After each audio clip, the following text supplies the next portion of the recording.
Good evening. My speech tonight has to do with stem cell research. I'm here to persuade my audience that stem cell research should be allowed to continue for the future of medicine. It has the ability to change medicine as we know it, and there are those that consider it immoral or inhumane. Imagine you have organ failure. Perhaps your liver, your heart, your kidney, other important organ, maybe even a limb that has just stopped working incorrectly, and you're on a long donors list. With stem cell research, scientists and doctors would be able to simply grow a new organ from the basic material in a stem cell. Even an amputated limb may be able to be brought back. A stem cell is an unspecialized cell that gives rise to differentiated cells, according to Merriam-Webster. They're also called hematopoietic cells. In living organisms, an undifferentiated cell that can produce other cells that eventually make up specialized tissues and organs. There are two major types of stem cells, embryonic and adult. Embryonic stem cells are located in the inner mass of the blastocyst, an embryo at the very early stages of development, and they eventually give rise to every cell type of the adult organism. Adult stem cells are found in some tissues in the adult body, such as the epidermis of the skin, the lining of the small intestine, and in the bone marrow, where they serve in the regeneration of old or worn tissue.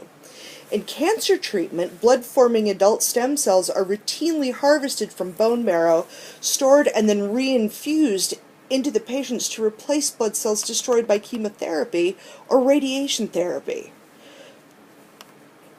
So it's this potential for replacing the damaged cells that has aroused such great interest, of course, in using the embryonic stem cells to treat a number of conditions: Parkinson's disease, severe burns, damage to the spinal cord. Mouse embryonic stem cells are widely used to create genetically modified mice that serve as models for investigating human disease.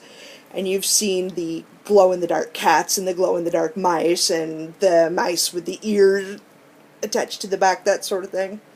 However, the use of human embryonic stem cells, which requires destroying the blastocysts from which they are obtained, has raised objections by those who feel blastocyst stage embryos are human beings.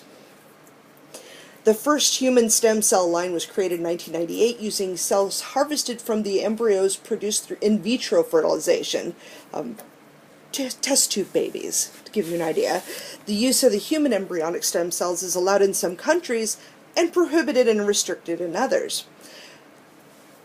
This research opens new doors to medical science, and for the people opposed to its use are more concerned with the concept of a blastocyst stage embryo being a human being. At this stage there is no heartbeat. At this stage there is no consciousness. At this stage they can't feel anything. This science is important to the medical development, and more research needs to be done on it to assess just what all can be done with it. Without research, we'll never know what can be done with this knowledge, and the lives that could be saved, improved, and enhanced with this research are innumerable. What we need is for the pro-life movement to step aside and allow the scientists to work out exactly what all that can be done with the stem cell research. Have an open mind about the possibilities, and don't spread rumors and fear-mongering to try to get their way.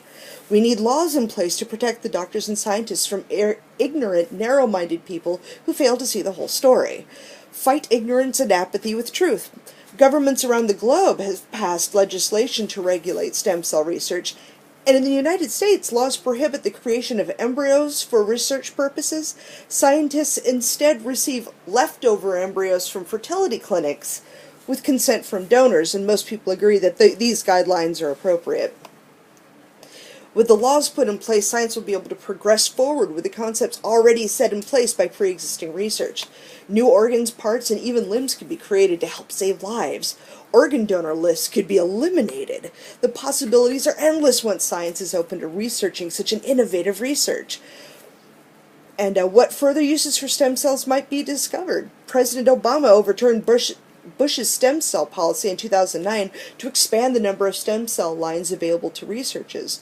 So as you can plainly see, the subject requires a lot more research and study to have a more comprehensive idea of what the stem cell research can do for the human race.